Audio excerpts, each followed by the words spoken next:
yang kekal abadi insya-Allah. Jadi terima kasih Datuk. Jadi sedikit penjelasan kepada Datuk berkaitan dengan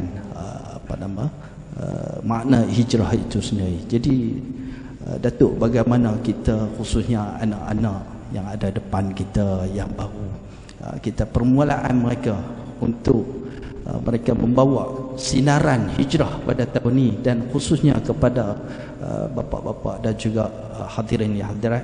Jadi kita nak balik hijrah tahun ini, kita buat pembaharuan. Jadi mungkin ada kata-kata azimat daripada Datuk, dipersilakan. Terima kasih. Nampak saya kena tanya ni. Nah, tuan moderator tak cakap sama ni. Terima kasih. Tadi kita sudah dapat melihat secara sepintas lalu bahawa hijrah itu ialah meninggal kota suci Makkah Al-Mukarramah menuju ke Al-Madinah Al-Munawwarah. Dia berlaku secara fizikal. Maknanya perubahan yang dilihat dari sudut hijrah secara fizikal. Nabi tinggal kota Mekah, para sahabat tinggal kota Mekah, tinggal kampung halaman, tinggal tempat tumpah darah. Yang sudah tentu di sana satu pengorbanan yang sangat besar. Maknanya hijrah ini menuntut pengorbanan. Besarlah kampung halaman, tanah tumpah darah, harta benda, adik-beradik, rumah tangga, tinggal. Mereka sanggup tinggal.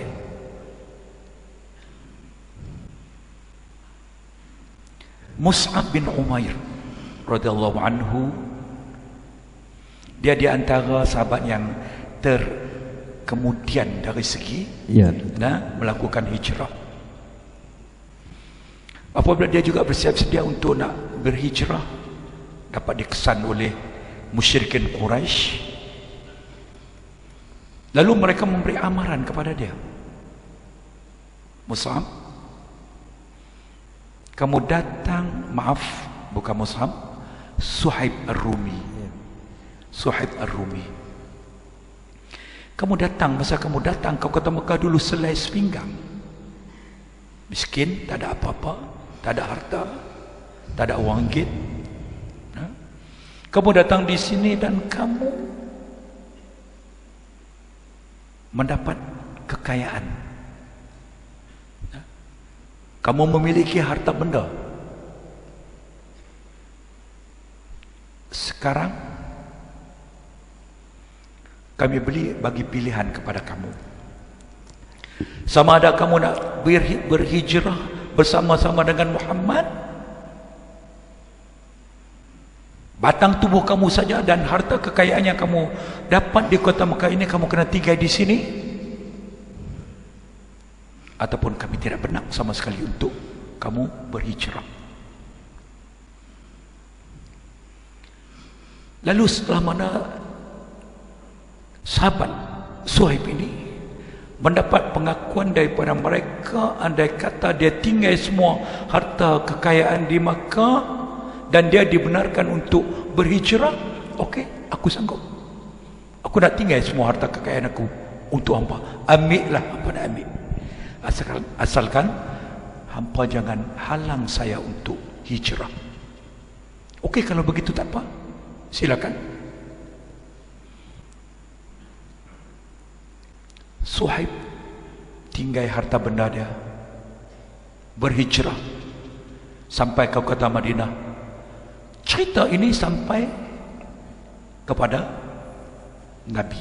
Nabi tahu, Nabi dengar. Apa Nabi kata? Rabiha Suhaibun. 3 kali Nabi kata. 3 kali Nabi kata yang membawa maksud beruntungnya Suhaib. Beruntungnya Suhaib, 3 kali Nabi kata. Dalam keadaan Nabi pi sebatang tubuh tinggal segala harta benda di Mekah, Nabi kata dia buntung. begitu sudut pandangan. Hijrah mengubah persepsi minda umat-umat Islam. Tinggal semua harta kekayaan, siapa nak kata untung?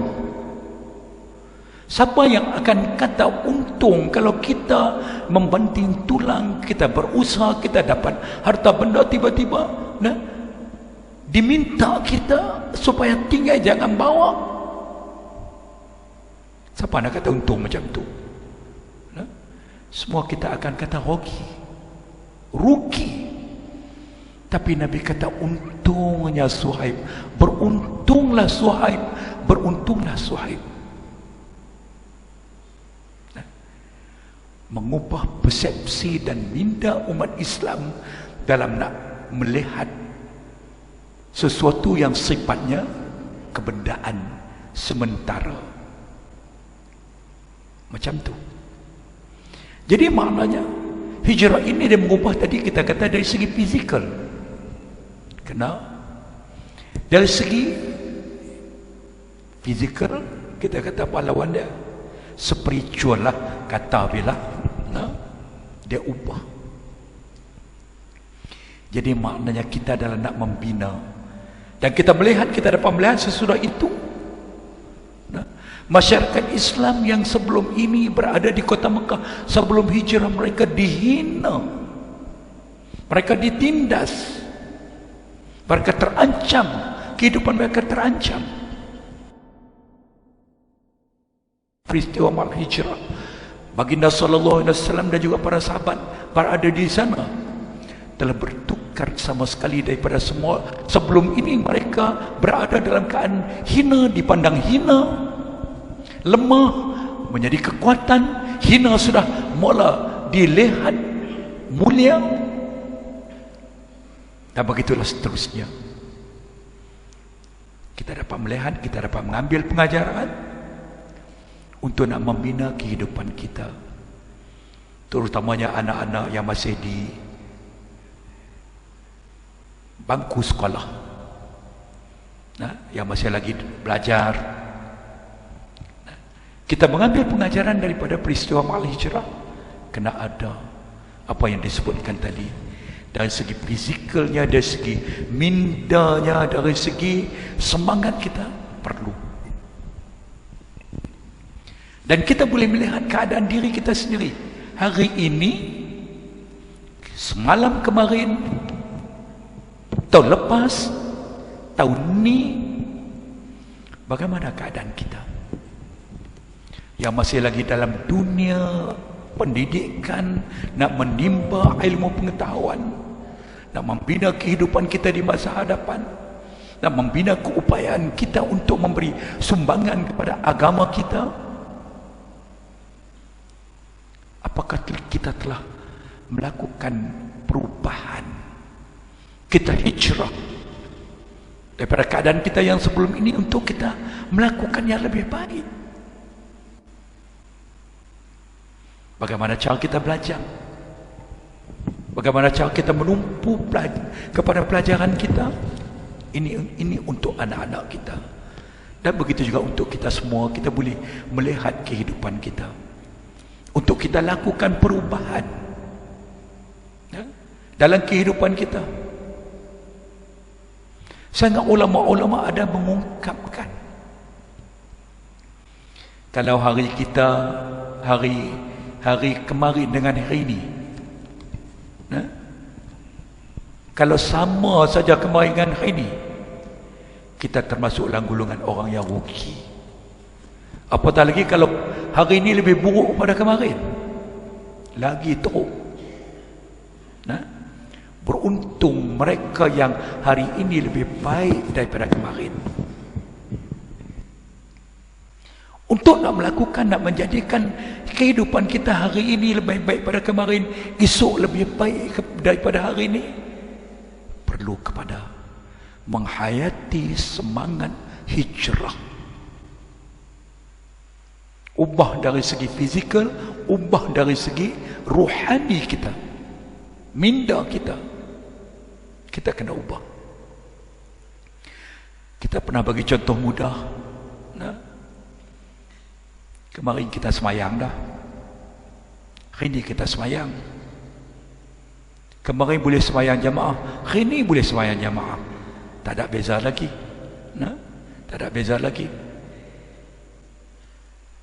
Kemarin semayang jamaah 5 waktu cukup, hari ini semayang jamaah 5 waktu cukup. Bagaimana salat kita kemarin dengan salat kita hari ini? Kita nak tengok dari segi inti, kita nak tengok dari segi ruh salat yang kita dirikan itu. Tentu dari sudut ini sudah tentu kita boleh melakukan perubahan. Perubahan dari segi yang kita katakan tadi, yang ruhani, yang bersifat batini. Kalau dalam ibadat salat, khusyuk.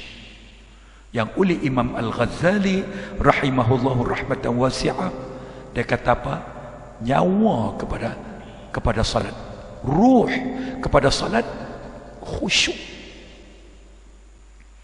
Kalau salat yang tidak ada khusyuk, salat yang tidak ada ruh, ibaratnya macam batang tubuh manusia yang tidak ada ruh.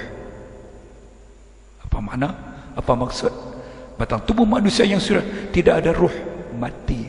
Maka salat itu juga mati. Kita perbaik dari segitu. Ya. Kalau kita nak hubungkan balik dengan sahibul hijrah itu tadi, Nabi sallallahu alaihi wasallam, disebut dalam riwayat yang kuat sampai kat kita bahawa Nabi sallallahu alaihi wasallam pada satu malam bangun untuk salatul lail. Nabi baca sepotong ayat yang pernah dibaca oleh Imam sebut lagi. In tu'azzibuhum fa innahum ibaduk wa in taghfir lahum fa innaka, lupa ayat tu, tak apa baik. Siapa yang baca ayat ni? Tak Imam ingat tak?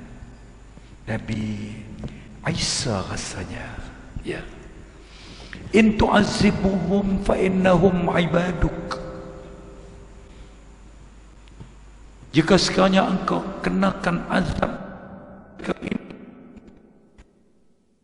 dosa hamba-hamba yang derhaka, fa innahum ibaduk, maka semua ini adalah hamba engkau ya Allah, hambamu ya Allah.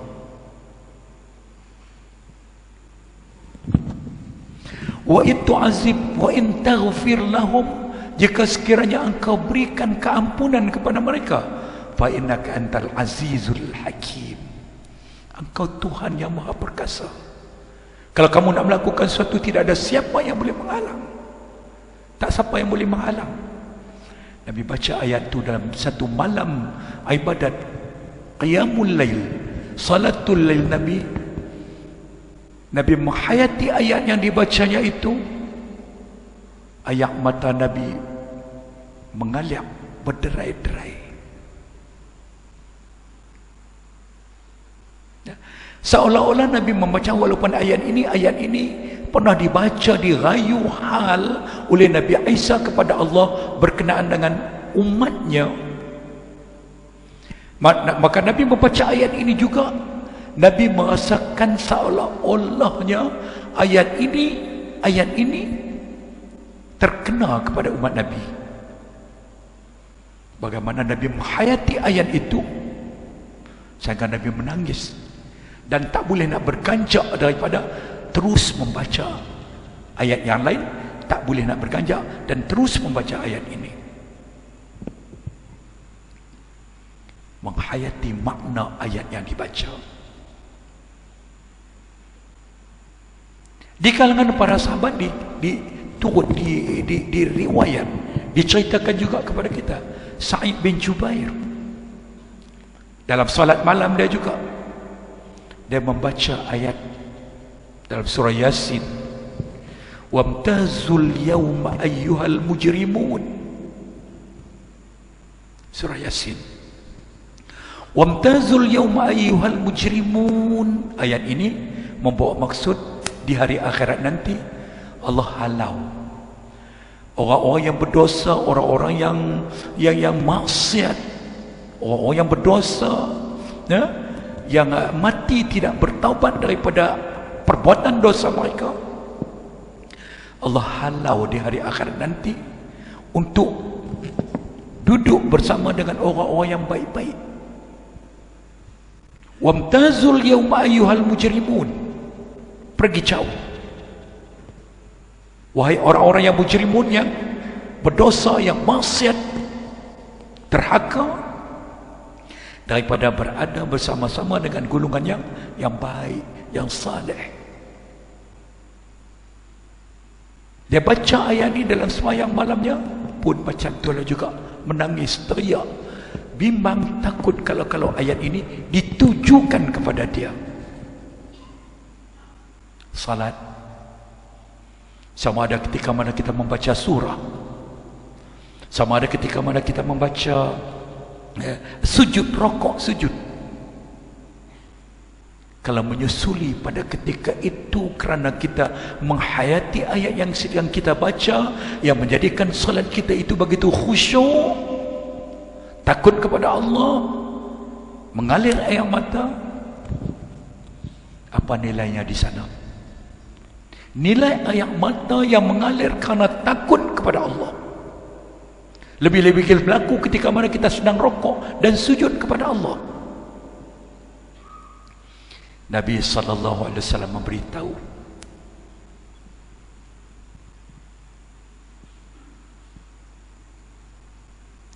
ainani la tamassuhumun nar. Ada dua jenis biji mata. Biji mata yang tidak akan disentuh oleh api neraka. Dua jenis biji mata yang tak akan disentuh oleh api neraka di hari akhirat nanti. Satu, mata yang menangis, mengalir air mata kerana takut kepada Allah Subhanahu wa taala. Dia teriak kerana dia takut kepada Allah.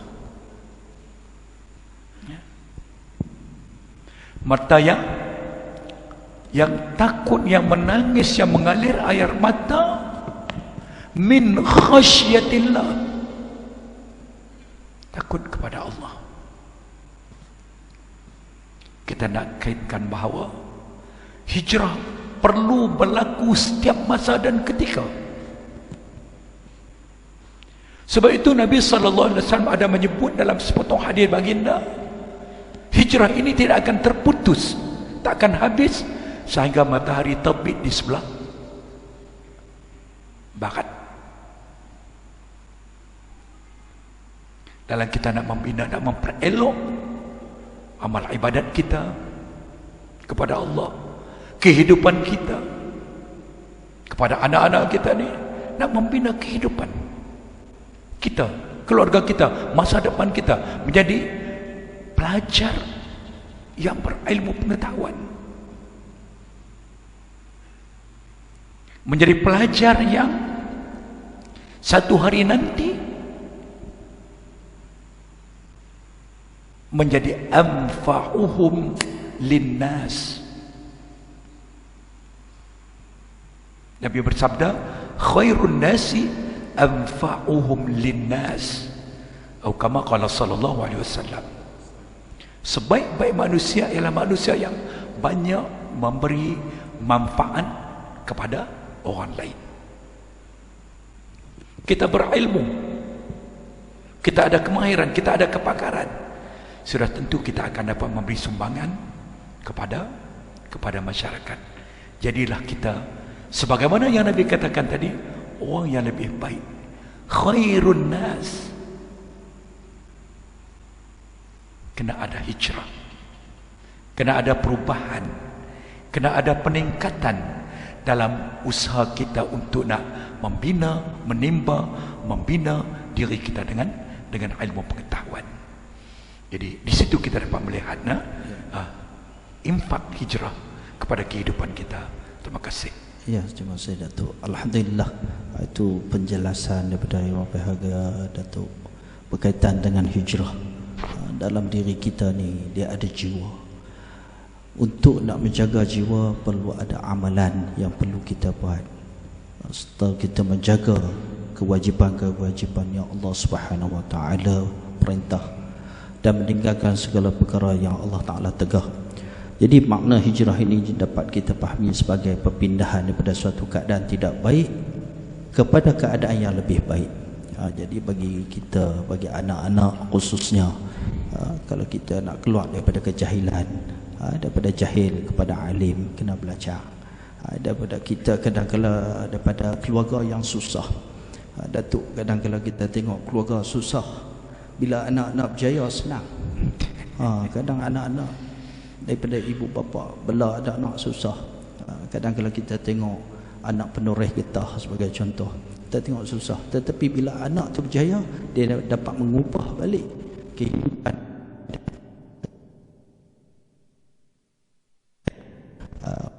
Hijrah kita sendiri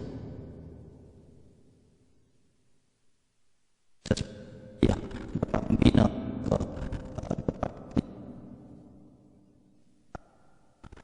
khususnya generasi yang akan datang, yang kita dapat memimpin di masa-masa akan datang, insya-Allah.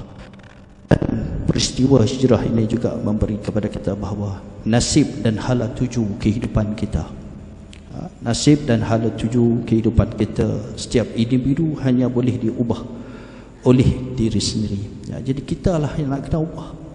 Kalau orang, ada setengah orang dia berada di tapak lama, dia tak ubah-ubah. Jadi sesuailah dengan hijrah kita hari ini, apa yang kita perlu buat? Maksud kena perubahan, pengisian hidup kita, khususnya kita sebagai orang mukmin kena pertingkatkan amalan-amalan kita. Tak semestinya kita, kalau macam Yang Berbahagia Datuk sebut tadi, semayang kita, adakah kita ada setengah tu semayang dia belajar zaman Dajjal 6, dia tak ubah. Perlu kita pertingkat. Begitu juga Quran kita, kalau kita rajin baca, perlukan tingkat pembacaan kita. Ini sebagai amalan dan bekalan kita untuk menemui Allah Subhanahu Wa Taala kelak, insya-Allah. Dan juga kalau kita tengok halat tuju kehidupan kita ini, setiap individu hendaklah hanya boleh diubah oleh diri sendiri. Orang tak boleh ubah.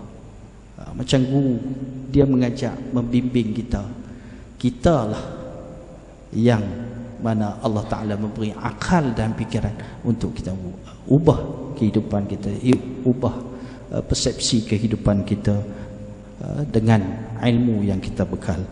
Dan juga kalau kita tengok, Islam juga tidak suka kepada umatnya yang hanya berdiam diri dan menunggu sesuatu. Maksud kata, kadang-kadang dia suka dia tunggu, kadang-kadang kerja dia malas, dia tak mau nak ubah, dia tunggu orang nak bagi. Ini pun satu penyakit dalam masyarakat kita. Ini perlu diubah. Sebab kemiskinan, kalau kita tengok hari ini Datuk, sangat berluasa. Tapi kalau kita tak ubah sendiri kita, maka kita berada. Jadi konsep hijrah ni bukan saja kita mengubah kepada kalender Islam setiap tahun, tetapi diri kita dan juga kehidupan kita, keluarga kita sentiasa kita peringkatkan, khususnya dalam segi amal ibadah kepada kita kepada Allah Subhanahu Wa Taala. Jadi mudah-mudahan kalau kita tengok kesan daripada hijrah ini memberi satu kesan yang kepada kesan yang mendalam kepada kita. Balik kepada Datuk yang cakap tadi, kita akan lalui sirah Nabi SAW. Kita akan jumpa kadang-kadang hijrah ni, kita bercakap hijrah mai Maulidir Rasul, cakap Maulidir Rasul. Jadi semua itu akan berkisar kepada kehidupan baginda sallallahu alaihi wasallam. Jadi kita nak ambil pengisian baginda sallallahu alaihi wasallam, walaupun kita tak dapat berjumpa dengan baginda sallallahu alaihi wasallam, tetapi bau-bauan, wangi-wangian dan tapak jejak baginda sallallahu alaihi wasallam sedikit sebanyak kita dapat terapkan dalam kehidupan kita, sama ada kita membimbing diri kita, ahli keluarga kita dan juga masyarakat. Dan juga kalau kita tengok, kerana itu Allah Subhanahu Wa Taala memberi ujian. Ini kita tak terlepas sebagai insan, ujian akan diuji. Bila kita nak buat perubahan, dia ada ujian. Bila ujian inilah yang akan meletakkan diri kita, sama ada kita betul-betul iman kita tu di tahap mana, takwa kita kepada Allah Subhanahu Wa Taala. Sebab kita nak dapat sesuatu benda yang baik, perlu ada ujian, perlu dinilai. Samalah dengan anak-anak, kalau nak tahu prestasi, perlulah ada ujian, baru tahu prestasi. Begitu juga kita dengan hamba, dengan Allah, antara hamba dengan Allah akan diuji oleh Allah Subhanahu Wa Taala. Kita sentiasa diuji. Jadi kadang-kadang dalam ujian itu kita dapat membuat perubahan, perubahan dalam kehidupan kita. Dan kalau kita tengok, Islam juga tidak suka kepada umatnya hanya berpeluk tubuh, diam diri. Kita tak boleh, sebab kita kena ada visi misi dalam kehidupan kita. Kadang-kadang anak-anak yang perlu kita terap, didik, ini tak lepas. Kadang-kadang kita abaikan tanggungjawab. Ada setengah dia hantar anak kepada guru, dia lepas begitu saja tanpa pendidikan. Jadi kita kena ada matlamat kita dalam kehidupan. Dan juga segi amalan, seperti mana yang disebutkan oleh Datuk tadi, iaitulah kita ni lama dah ada buat ibadat, semayang, puasa, zakat, haji, tetapi kita tidak pernah mengkaji, kita tidak mengaji. Kadang-kadang kita tidak buat satu kebaikan, pertingkatkan amalan-amalan kita. Kadang-kadang baca Quran tu tunggu tadarus bulan puasa. Kadang-kadang dia ada musim. Begitu juga hijrah yang disebutkan oleh Datuk tadi. Bukan tadi, cuma hari ini memperingat, tak itu Datuk. Tetapi hijrah tu biarlah kita berterusan, sentiasa ada perubahan dari masa ke semasa, agar hidup kita lebih cemerlang di dunia dan di akhirat. Itu antara perkara-perkara yang sangat menarik kepada kita. Jadi ruang masa ni masih ada lagi. InsyaAllah kita akan terus bersama dengan yang berbahagia Datuk. Jadi kalau kita tengok juga Datuk di sini, kita ni berada dalam bulan merdeka. Jadi kadang-kadang kemerdekaan, orang kata merdeka. Ini yang kata kita nampak perubahan. Adakah kita, akidah kita dimerdekakan ataupun tidak? Bagaimana kita nak kuatkan akidah kita? Jadi mungkin Datuk perjelaskan. Silakan. Terima kasih. Betul lah, kita nak 31 Ogos. Berapa hari lagi dah no? Ya. Lebih kurang seminggu lagi kot.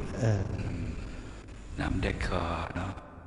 Pakai-pakai nak kat nera pula no. Merdeka maknanya kita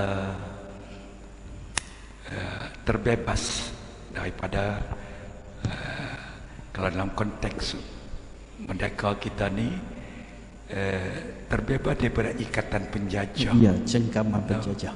Daripada ikatan penjajah kita bebas, hidup kita dah tak terikat, tak dikongkong dan tidak dikuasai oleh penjajah. Maka kita bebaslah no. Kalau kita tengok dalam sistem kehidupan di awal-awal Islam dulu, dia ada apa yang dikatakan hamba. Ya. No? Hamba. Seorang hamba itu maknanya dia tidak hidup bebas. Kerja dia, tenaga dia, tubuh badan dia hak milik tuan punya dia. Dia tak bebas. Sebab itu kita tengok dalam banyak bagaimana kaedah Islam menganjurkan supaya sistem ini dimansuh, sistem ini dibuang. Maknanya hamba-hamba yang ada itu perlu dibebaskan mereka supaya mereka menjadi hamba Allah yang bebas, bebas untuk bergerak, bebas untuk melakukan ibadat kepada Allah, bebas untuk melakukan sesuatu yang boleh yang mereka miliki. Kita tengok banyak di sana dalam Al-Quran Allah sebut fatahriru raqabatin mu'minah. Pada misalnya satu orang yang apa tu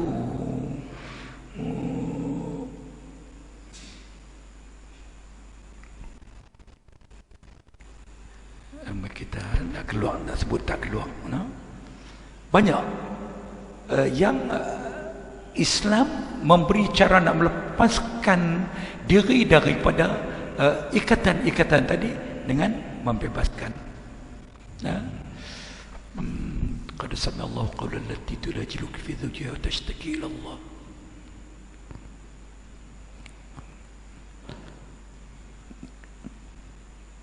Banyak kesalahan-kesalahan yang dilakukan oleh kita, oleh umat Islam pada ketika itu. Cara nak mengeluar, nak membebaskan dirinya daripada terikat dengan larangan tadi. Banyak Allah sebut dalam Al-Quran, fatahriru raqabatin mu'minah, kena merdekakan hamba. Merdekakan hamba nak melepaskan seorang daripada dalam duduk keadaan kehidupan dia sebagai hamba yang tidak bebas segala-galanya, supaya dia turut menjadi seorang hamba yang bebas. Nak sebut tadi dalam ada kifarat zihar, dalam Islam, dalam Al-Quran ada menyebut tentang kifarat zihar. Nak melepaskan daripada beberapa ikatan kerana seorang suami menziharkan isterinya yang menyebabkan hubungan mereka sudah tidak bebas seperti biasa, nak kembali bebas sebagai kehidupan suami isteri. Fatahriru raqabatin mu'minah, kena bebaskan hamba. Jadi mana Islam datang ialah untuk nak membawa satu ajaran supaya hamba-hamba yang ada ini perlu dibebaskan. Maka kita dalam konteks merdeka kita pada 31 Ogos 19 bermulanya 1957 negara kita merdeka. Kehidupan kita rakyat, negara kita rakyat, warga negara Malaysia kita terbebas daripada dikungkung, dicengkam oleh penjajah. Maka bebas kita. Sama seperti mana negara yang bebas untuk menjalani kehidupan kita, untuk melaksanakan tuntutan agama kita, kita bebas. Tapi bebas al-hurriyah dalam bahasa Arab dipanggil istiqlal, yaumul istiqlal, hari istiqlal, hari kita, hari kemerdekaan kita.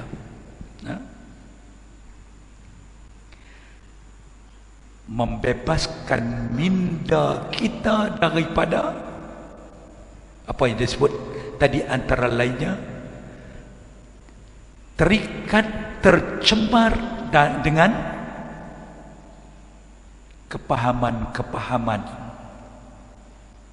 pemikiran-pemikiran, doktrin-doktrin yang bukan dibawa oleh Nabi kita sallallahu alaihi wasallam dalam syariat Islam kita ini.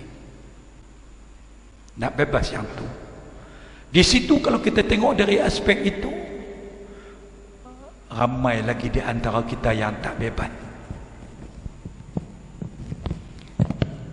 Kalau kita nak katakan tadi, balik kepada hijrah tadi, masih tak boleh nak bebaskan diri kita, kepala kita daripada terikat dengan kalender yang bukan kalender takvim hijri tadi. Saya nak katakan bukan tak boleh, dan dalam kehidupan kita ini sudah kita kata didominan oleh kalender tu. Ya, ya, betul. Takwim Masihi yang mewarnai kehidupan kita. Nak berurusan dengan negara luar, bila dia katakan mengikut tarikh ini, bulan ini, dia tak akan sebut bulan Muharram, Safar, Rabiul Awal. Dia akan sebut sama ada Januari, Februari, Mac dan sebagainya. Kita terikat. Dan kita tak boleh pisah juga kehidupan kita dengan kalender Masihi. Tapi yang saya maksudkan tadi, jangan kita lepaskan dalam terikatnya kita dengan takwim Masih Hijri ini kena bagi keutamaan. Yang tu pun nak kena bebas juga. Ya. Nak kena bebas. Kalau tak pakai hak tu, maka tak jadilah kita. Tak, bukan. Yang tu nak kena bebas. Kita adalah umat Nabi SAW yang beriman dengan ajaran yang dibawa oleh Nabi. Sebab itu dalam kehidupan kita, pemikiran kita, minda kita, cara hidup kita, kita nak bawa mai. Dan kita nak bebaskan daripada terpengaruh, terikat, diwarnai oleh pemikiran-pemikiran yang lain. Kita nak bawa mai sebagaimana yang Nabi nak bina kita. Sebagaimana Nabi bimbing kita. Sebagaimana yang Nabi nak ajak kita. Ya, itulah yang akan menjadikan kita, pemikiran kita, minda kita, yang kita nak letak, yang lain kita nak bebas, yang lain kita nak lekangkan, nak lekang daripada kehidupan kita. Yang tu barangkali kemerdekaan dalam arti kata yang sebenarnya banyak lagi di antara kita yang tak merdeka. Ya. Ya. Kita bercakap contoh. Kita bercakap, kita orang Islam, tak kira siapa kita.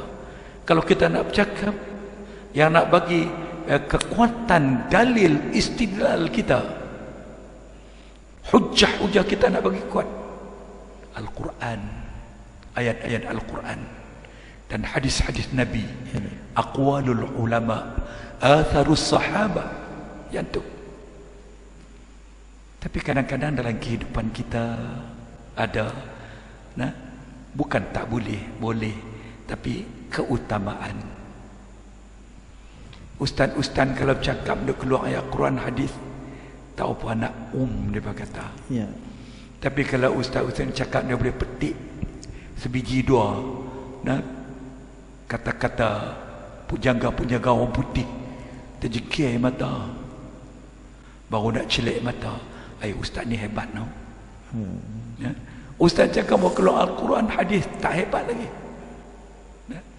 Nak ubah minda tu.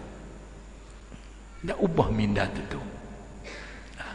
Yang tu, dari sudut itu kalau kita tengok, banyak lagi perkara yang perlu kita lakukan dalam kita nak mencapai kemerdekaan, arti kemerdekaan yang sebenarnya. Ya, bangkali setakat tu. Terima kasih yang berbahagia Datuk. Sebab bila kita kait ni dengan penghijrahan dan juga kebetulan berada dalam bulan merdeka. Ya.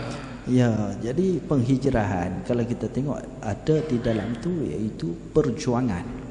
Dan merdeka pun di dalam tu ada perjuangan. Ya. Jadi kita semua masyarakat ni perlu ada perjuangan. Perjuangan mengubah minda kita. Kadang-kadang kita disogok dengan pengaruh liberal, Datuk. Kadang-kadang generasi sekarang kita tengok mutaakhirin ini, terutamanya pihak Jabatan Mufti Diri dan juga pihak Jabatan Agama bertukulus mus untuk menghindarkan pengaruh-pengaruh sekular, liberalisme dan sebagainya, Datuk. Jadi masjid pun tak terlepas juga terpaksa untuk membaca teks-teks khutbah dan sebagainya. Jadi kalau kita tengok pengaruh-pengaruh ini kadang-kadang dia meresap secara senyap seolah api dalam sekam. Jadi begitu juga kadang-kadang kita tengok anak-anak di sekolah ini yang usia yang begitu muda, kalau terjebak dengan perkara-perkara ini boleh merosakkan minda dan juga akidah mereka. Dan kita tengok di negara kita pun disenaraikan berbagai-bagai ajaran-ajaran sesat yang menyimpang dan juga ajaran-ajaran yang tidak mengikut pahaman ahli sunnah wal jamaah, Datuk. Jadi inilah kita peranan sebagai ibu bapa, perlu ada kekuatan untuk kita menjaga akidah, khususnya kita sebagai umat Islam di Malaysia ini.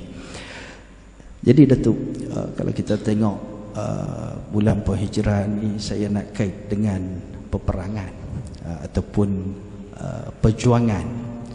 Jadi bagaimana kita nak berjuang untuk mengubah kehidupan kita, nak berjuang, nak mengubah minda kita, bukan senang. Kadang-kadang tambah-tambah dengan alat sekarang, handset dan sebagainya, cukup besar mempengaruhi anak-anak kita. Jadi penghijrahan kita ini untuk mengubah kehidupan kita,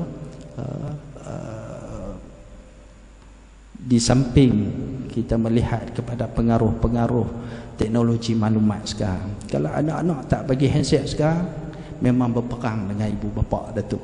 Jadi mungkin ada kata-kata nasihat daripada Datuk ini, mungkin akhir Datuk. Dengan masa kita dah, insya-Allah kita akan berhenti. Jadi mungkin Datuk bolehlah beri kata-kata nasihat, dan terutamanya ideologi sekarang yang kita tengok kian meruncing, kita agak bimbang, Datuk. Dan peranan Datuk khususnya di Jabatan Mufti, mungkin Datuk boleh beri tip kepada hadirin yang ada sekarang. Silakan. Terima kasih. Hijrah perlu untuk nak membina masa depan, kejayaan kita, sebagaimana yang ditunjukkan bagaimana kehidupan masyarakat Islam kita, kaum muhajirin bersama dengan Ansar, dan membina tamadun, membina kejayaan yang begitu hebat dan cemerlang, sehingga Islam berjaya menguasai, walaupun tidak seluruh dunia, tapi sepertiga Eropah, sebagian besar daripada dunia. Maka daripada semangat hijrah dan kejayaan yang ditunjuk dalam peristiwa mal hijrah sangat perlu. Banyak pengertian yang boleh kita kaitkan tadi. Saya sangat menarik bila Tok Imam kita sebut tadi tentang suatu kita katakan sudah menjadi budaya kehidupan remaja kita, termasuk orang tua pun. Ini penyakit gadget ni sampai tak boleh tinggal. Betul, Datuk. Maknanya yang tu dari sudut itu pun perlu hijrah. Bukan kita tak boleh guna ni alat gadget kita ni. Kita boleh guna. Di sana ada kebaikan, di sana ada keburukan. Kita guna untuk kebaikan. Betul. Banyak kita boleh dapat sesuatu yang boleh memberi manfaat kepada kita, yang boleh memberi pengetahuan, yang boleh kita share sesuatu yang boleh membina kehidupan kita. Kalau dah tak boleh nak pisah kehidupan kita daripada alat ini, boleh guna, tapi jangan kita guna yang tak memberi manfaat kepada kita. TikTok macam punya cerita yang boleh menghabiskan masa kita secara sia-sia. Iaitu kita kena hijrah. Iaitu kita kena hijrah. Hijrah tak dapat tidak. Dalam kita nak membina kehidupan kita sendiri, memaju diri kita sendiri. Bukan hanya kepada kita di kalangan pelajar-pelajar kita, bahkan kepada semua. Kita, siapa kita, usia kita, umur kita. Semangat hijrah itu perlu ada dalam kehidupan kita, yang membawa maksud kena ada perubahan dalam kehidupan kita daripada yang tak baik kepada baik. Itu ayat biasa yang kita guna. Yang baik kepada nak menambah baik lagi. Apa saja yang kita lakukan, ibadat kita, kehidupan biasa kita, keperluan duniawiyah kita, keperluan ukhrawiyah kita, perlu ada perubahan, peningkatan daripada satu masa ke satu masa, insya-Allah. Kalau semangat hijrah ini ada kita tanamkan dalam diri kita, insya-Allah kita akan dapat melihat kejayaan dalam hidup kita seperti mana kejayaan kepada kaum Muhajirin dan kaum Ansar selepas berjayanya peristiwa hijrah Nabi sallallahu alaihi wasallam daripada Makkah Al-Mukarramah ke kota Madinah Al-Munawwarah. Sekian, terima kasih. Ya, terima kasih yang berbahagia Datuk. Jadi kita dah dapat mengambil kesimpulan hijrah itu berlaku atas dorongan iman. Kalau tanpa iman maka kita tidak ada kekuatan. Kekuatan umat Islam ini datangnya daripada iman. Jadi tidak kita pastikan mereka akan berasa berat untuk meninggalkan keluarga, saudara, kampung halaman dan kota kelahiran. Namun demi mempertahankan cita-cita luhur yang lahir daripada iman, insya-Allah kita akan mendapat kejayaan di dunia dan maupun di akhirat. Begitu juga macam yang berbahagia Datuk sebut tadi, puasa. Kalau nafsu tu mau tak bayar, dia duk kira nak makan juga. Tak apa puasa sunat. Dah Datuk. Jadi itulah nafsu kita ni kadang sentiasa mengajak bukan apa. Kadang-kadang dia jadi malas, segan dan sebagainya. Jadi mereka juga menyedari, ini para sahabat radhiyallahu anhum, kalau kita tengok perjuangan mereka kental, jiwa mereka kental. Cita-cita murni itu kalau tanpa iman kekuatan pasti terkubur di pertengahan jalan. Jadi peristiwa hijrah juga memperlihatkan banyak kebijaksanaan baginda sallallahu alaihi wasallam, bagaimana baginda mengutamakan pembinaan masjid pertama di Madinah sebagai dikenal lagi sebagai Masjid Quba. Inilah yang kata satu masjid sehingga hari ini pun kita sentiasa dituntut untuk menziarahi dan sebagainya. Ia juga memperlihatkan fungsi kepentingan masjid dalam Islam. Masjid kedua yang didirikan Nabi ialah Masjid Nabawi. Jadi itulah sebagai program kita pada hari ini. Jadi moga-moga kita mendapat manfaat yang bersama yang berbahagia sahabat bersama Datuk. Jadi intipati yang kita dapat kita membuat perubahan jiwa kita, nafsu kita. Inilah yang paling dekat yang ada, yang tak ada siapa boleh kesan melainkan kita sendiri.